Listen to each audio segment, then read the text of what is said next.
Hello and welcome to Biohacker Summit live show. And now we have two amazing ladies, Inka Immonen and Sara Adolfsson. And together we are going to discuss a super important topic that is not really covered that well at the biohacking events, which is biohacking for women. So, ladies, what is it and how is it different from a normal biohacking? You want to say? So, well, biohacking for women is biohacking and health optimization in the same way that it is from men, but from female perspective, because women and male bodies are biologically really different from each other, and especially with the past decade, there has been a lot of evidence and research about how female body responds to treatments differently, to drugs differently, to nutrition differently, and basically even to lifestyle differently. So as an example, females seem to require more sleep. So females sleep more than men, and they have 40% more insomnia than men. And let's say in case of sleep restriction, women is more likely to get a heart disease or poor immunity than men. So there are clear gender differences in between how lifestyle affects to the health. So we just want to raise the awareness of these biohacks, and especially in regards of the gender. So we wouldn't make too much generalizations on what is healthy for all, but that you need to take care of your individual biological machinery. Right. What is the essence of biohacking anyway? But you know, also to account your sex as a variable when you make your lifestyle hacks. So you feel like we need to be looking at a different kind of protocols, products, supplements, compilations that work specifically for women, right? Exactly, you got that. So for example, I would say, well, let's take an example of the ketogenic diet. So great results. Oh yeah. Let's talk about keto. I actually had quite an experience with it, but please do tell. Yeah, really, at the moment, a hot topic in the biohacking world, and many, both males and females, are doing the ketogenic diet. But just like recently we have started paying more attention to the studies and the evidence on how actually, if we account the sex as a variable in these studies, how the response is different. And there was a recent study, for instance, which showed that whereas the ketogenic diet, this was an animal study, but so the majority of the studies first are animal studies. So when male rats were on a ketogenic diet, they were able to lose fat and build muscle by following the diet.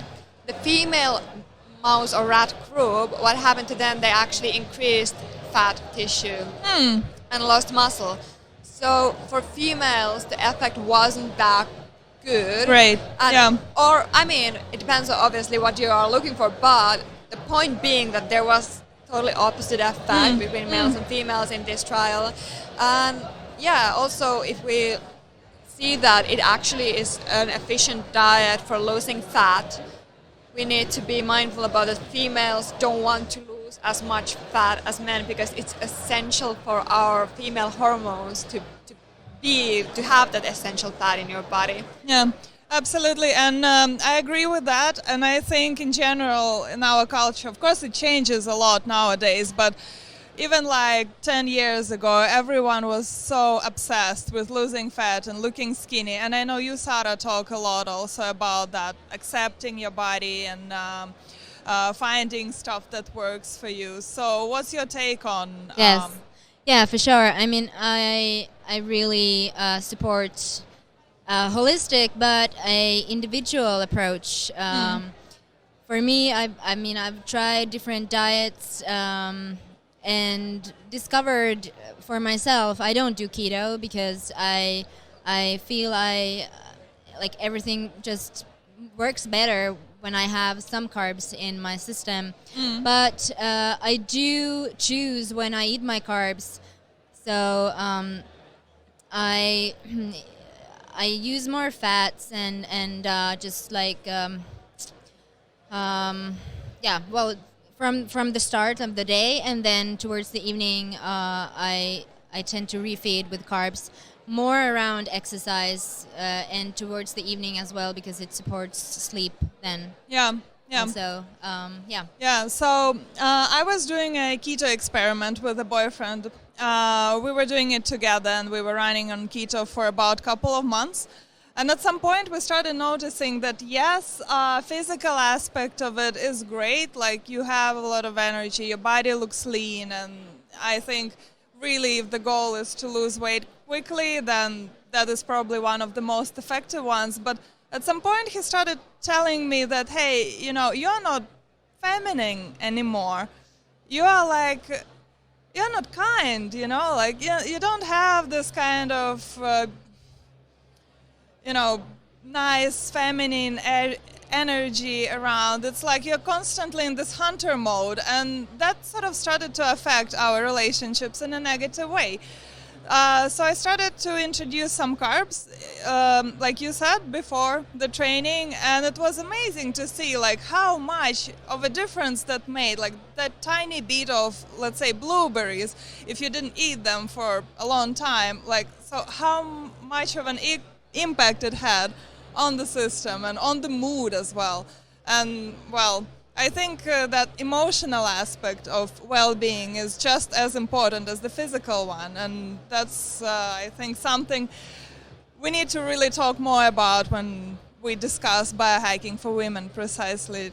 Yeah, and also when you talked about introducing blueberries or something like that to your diet back again, I mean, if we follow really restrictive diet, we also exclude a lot of really important vitamins and minerals from our diet that would be important for us to build those female hormones. So that might be one of the issues that what raises when women follow a really restrictive ketogenic diet. Yeah. And well, whereas you can always eat the stuff as a supplement form, but I think, you know, that generally people, well, at least for me, I'd rather have my nutrients and vitamins from the food that I'm eating, because there are so many important processes also when you're eating, and just the, you know, enjoyment of food and eating, Right. and having that rainbow in your plate. I mean, that's super important.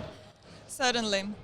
So, in your panel discussion, you were touching upon the cycles that, well, every woman has to go through in their life cycle. So, when we talk about monthly cycles, have you been noticing any patterns of like how differently do we operate in the beginning, in the middle, in the end of it, and what are the kind of tools and techniques to sort of balance that out?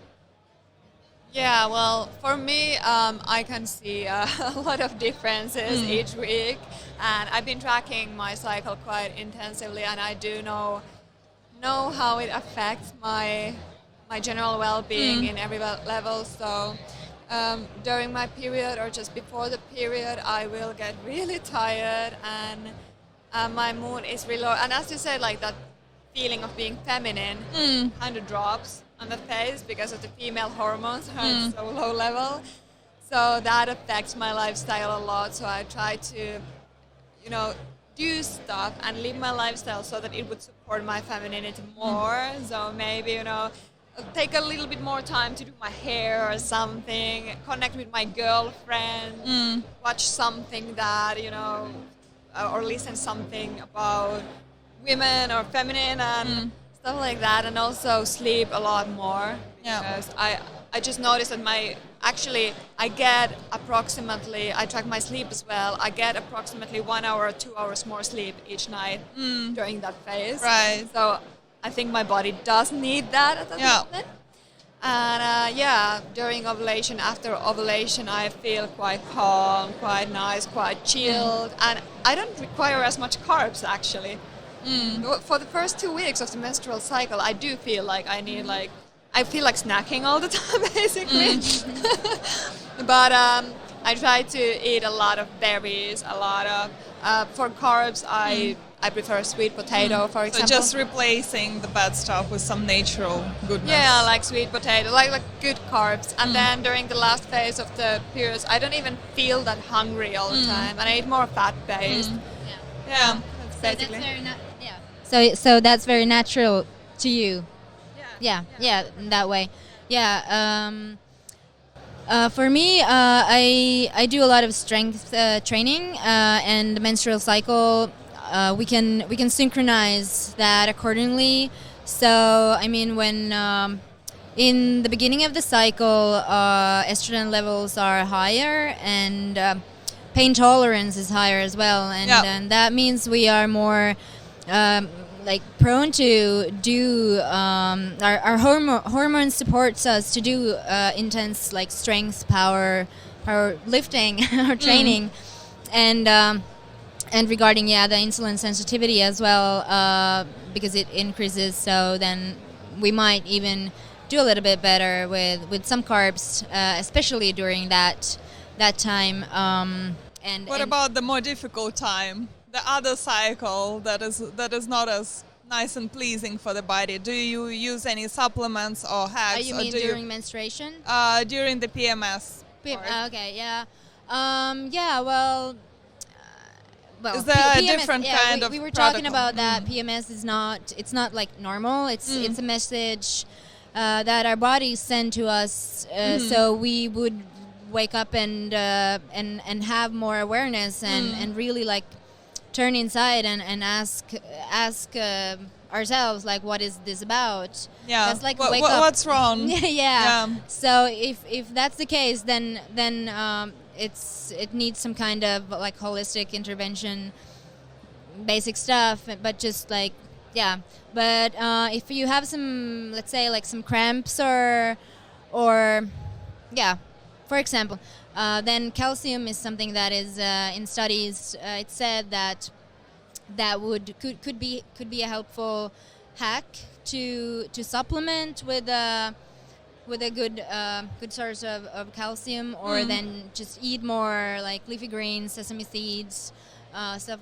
So a little bit like before, if you track your menstruation and and it's regular, so then you can start doing that a little bit before menstruation starts, and then during that, and I think when it comes to exercise or just life in general, being more loving, and at least at that time when close to menstruation, really like start calming down, tuning into the body. It's okay to feel more like antisocial. You can that's like understand yourself, just be sensitive about it, and give yourself rest and take it easy during those first days at least. I think that's if you do a lot of intense training, then for sure, I mean that's the best time to really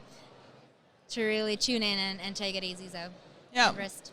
So to sum up, what would be your kind of advice for all the women who want to start their journey towards understanding their bodies more? Are there certain apps or knowledge or any resources that you could recommend to begin that journey?